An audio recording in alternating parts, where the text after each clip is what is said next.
Assalamualaikum warahmatullahi wabarakatuh. Kami dari kelompok 3 akan mempresentasikan hasil kerja kelompok kami. Di sini kami akan membahas tentang sejarah perkembangan hadis. Anggota kelompok kami yaitu Anhar Rizky Setiawan, Bagus Ardiansah, dan saya sendiri Ainunisa. Selanjutnya akan saya jelaskan tentang perkembangan hadis pada masa prakodifikasi. Sejarah perkembangan hadis pada masa prakodifikasi maksudnya adalah pada masa sebelum pembukuan, mulai sejak zaman Rasulullah SAW hingga sahabat. Pada masa ini, penulis membagi menjadi dua, yaitu masa Rasulullah dan masa sahabat. Adapun periode tersebut dijelaskan sebagai berikut. Pertama, hadis pada masa Rasulullah SAW. Membicarakan hadis pada masa Rasulullah SAW berarti membicarakan hadis pada awal kemunculannya. Uraian ini akan terkait langsung kepada Rasulullah SAW sebagai sumber hadis. Rasulullah membina umat Islam selama 23 tahun. Masa ini merupakan kurun waktu turunnya wahyu sekaligus diwujudkannya hadis. Keadaan ini sangat menuntut keseriusan dan kehati-hatian para sahabat sebagai pewaris pertama ajaran Islam. Adapun metode yang digunakan oleh Rasulullah SAW dalam mengajarkan hadis kepada para sahabat sebagai berikut. Yang pertama, para sahabat berdialog langsung dengan Rasulullah. Yang kedua, para sahabat menyaksikan perbuatan dan ketetapan Rasulullah. Yang ketiga, para sahabat mendengarkan perkataan sesama sahabat yang diperoleh dari Rasulullah. Dan yang terakhir, para sahabat menyaksikan perbuatan sesama sahabat yang diperoleh dari Rasulullah. Larangan menulis hadis pada masa Rasulullah SAW. Hadis pada waktu itu pada umumnya hanya diingat dan dihafal oleh para sahabat dan tidak ditulis seperti Al-Quran ketika disampaikan oleh Nabi, karena situasi dan kondisi tidak memungkinkan. Secara memang Nabi melarang bagi umum karena khawatir hadis akan tercampur dengan Al-Quran yang saat itu masih dalam proses penurunan. Banyak hadis yang meriwayatkan bahwa Rasulullah SAW melarang adanya penulisan hadis. Diriwayatkan dari Abu Sa'id Al-Khudri bahwa Rasulullah SAW bersabda, "Janganlah engkau menulis hadis dariku. Barang siapa menulis dariku selain dari Al-Quran, maka hapuslah." Hadis riwayat Muslim. Alasan pelarangan menulis hadis pada masa Rasulullah adalah karena khawatir hadis tercampur dengan Al-Quran yang saat itu masih proses penurunan. B. Diperbolehkannya menulis hadis pada masa Rasulullah SAW. Larangan menulis hadis tidaklah umum kepada semua sahabat.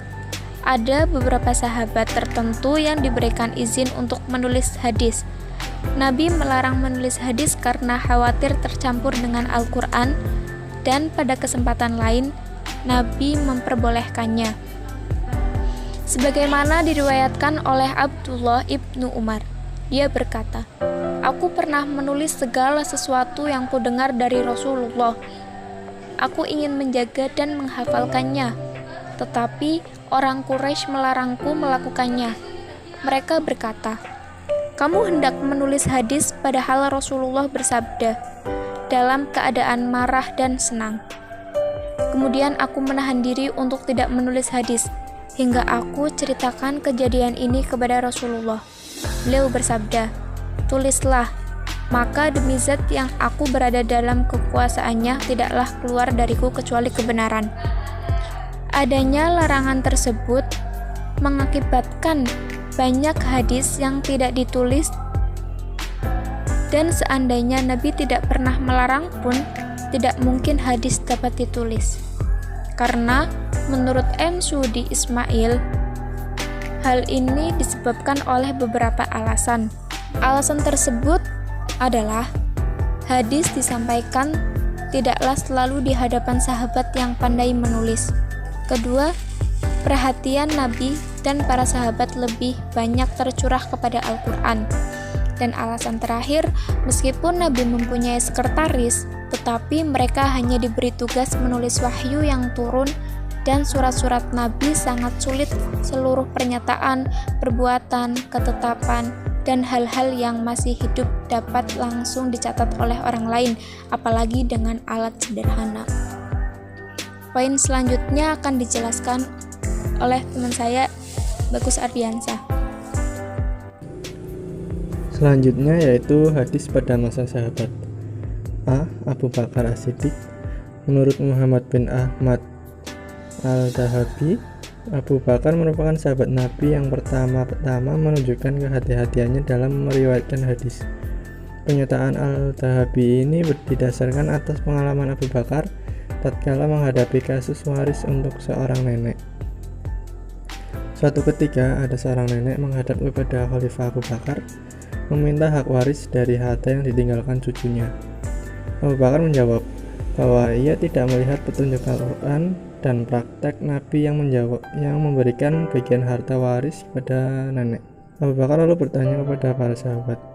Al-Mughirah bin Syu'bah menyatakan kepada Abu Bakar bahwa Nabi telah memberikan bagian harta warisan kepada nenek sebesar 1/6 bagian.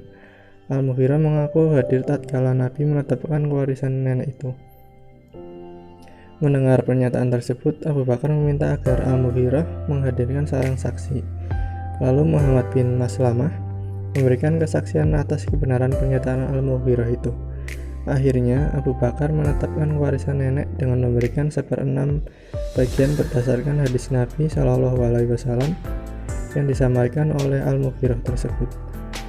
Kasus di atas menunjukkan bahwa Abu Bakar ternyata tidak segera menerima riwayat hadis, akan tetapi Abu Bakar meminta kepada periwayat hadis untuk menghadirkan seorang saksi. Selanjutnya B. Umar bin Khattab. Umar dikenal sangat hati-hati dalam periwayatan hadis. Hal ini terlihat misalnya ketika Umar mendengar hadis yang disampaikan oleh Ubay bin Ka'ab.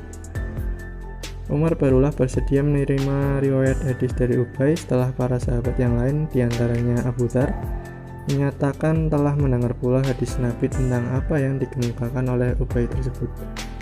Akhirnya Umar berkata kepada Ubay, "Demi Allah, sungguh saya tidak menuduhmu telah berdusta.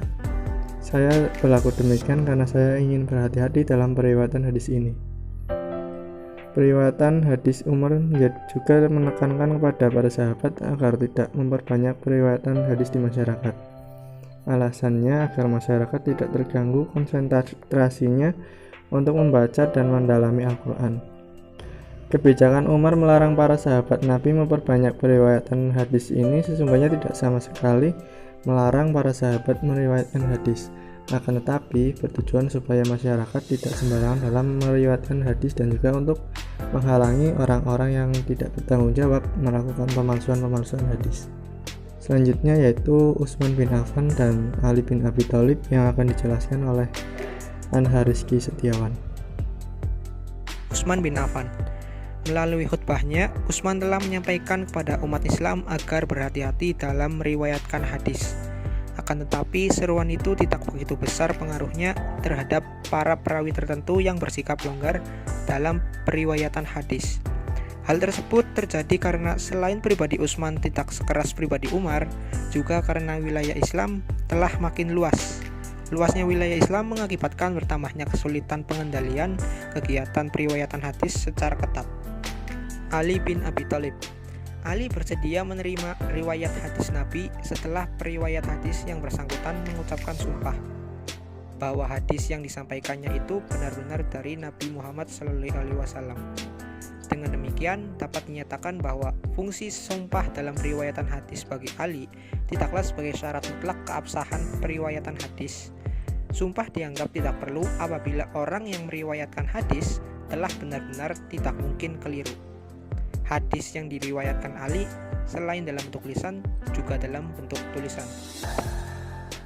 Sekian dari kelompok kami, kurang lebihnya mohon maaf. Terima kasih. Wassalamualaikum warahmatullahi wabarakatuh.